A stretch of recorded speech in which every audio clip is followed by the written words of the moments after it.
Praėjusį savaitgalį visoje Lietuvoje buvo vykdomos prevencinės priemonės siekiant išaiškinti girtus vairuotojus kelyje. Nedažnai mes rodom tokius reidus, tačiau šį kartą padarėm išimtį ir nepasigailėjom.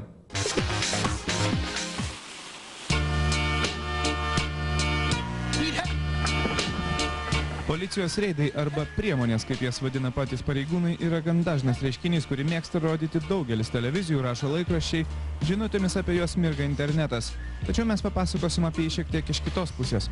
Gerokai iš anksto, berods prieš savaitę, visur buvo išplatintos žinios apie tai, kad savaitgalį bus tikrinamas vairuotojų blaivumas. Tačiau ko gero girtuokliai laikraščių neskaito ir internetu nesidomi. Mat jų Vilniuje bei visoje Lietuvoje praėjusį savaitgalį netrūko. Tačiau apie viską nuo pradžių.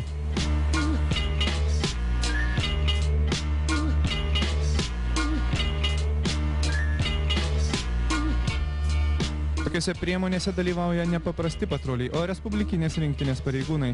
Taigi mieste, kur vykdomas reidas, patruliai nepaskirstomi po kitas vietas, o pasipildo papildomais ekipažais.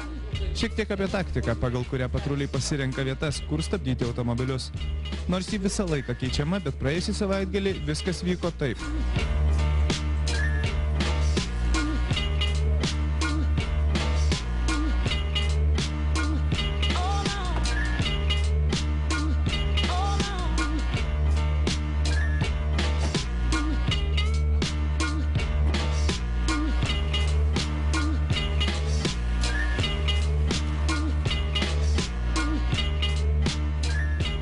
Pirmiausia, nuo 7 vakaro iki 10 pareigūnai patruliavo pagrindinėse gatvėse, kur dideli transporto srautai.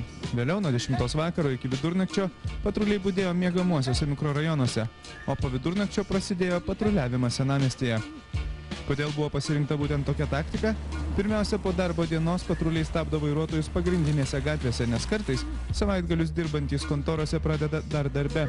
Pasitaiko, kad ir namokai, kurie parvažiuoja jau su kvapeliu.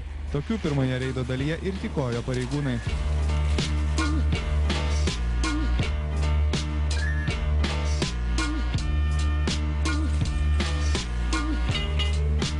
Penkiolikos minučių pertrauka, per kurią greitai suvalgomi sumuštinukai ar išgeriamas puodelis kavos ir persigrupavimas. Dabar pareigūnai jau patruliuoja miegamuosiuose rajonuose. Kaip sako patys policininkai, čia tyko tų, kurie bando kiemais ar šalutinėmis gatvelėmis automobiliais pasiekti parduotuvės ar pervažiuoti į kitą vietą. Po vidurnakčio patruliai išsidėstė aplink senamiestį. Buvo laukiama grįžtančių iš pasilinksminimo vietų. Šio reido metu automobiliai stabdomi pasirinktinai. Kol didelis transporto srautas, stabdyti visų beveik neįmanoma. O štai naktį pravažiuoti nestabdomam prilygsta laimėti loterijoje. Stabdomi beveik visi važiuojantys. Pro šalį nekliudomai lekia tik taksistai. Nepaisant to, kad apie šią priemonę buvo pranešta iš anksto, per naktį vien Vilniuje įkliuvo nemažai prasikaltusių. Pasirodo, dar neblaivių vairuotojų yra.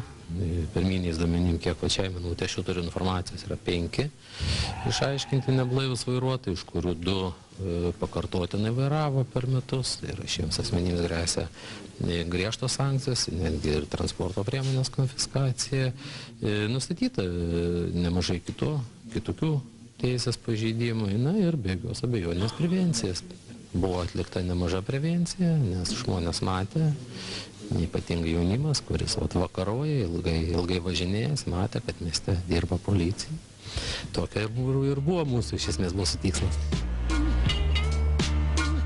Visoje Lietuvoje per tą savaitgalį sulaikyta net 116 neblaivių vairuotojų, bet tautiečiai vis dar nevengia neblaivus sėsti prie vairo. Kai kurie jų per metus sulaikyti nebe pirmą kartą sėdintys girti prie vairo. Tokiems gresia automobilio konfiskavimas.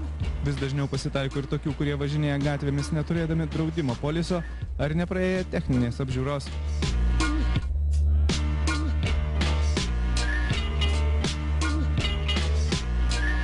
Tik 4 valandą ryto baigėsi eilinė kelių patrulių, dalyvavusių šioje priemonėje darbo diena.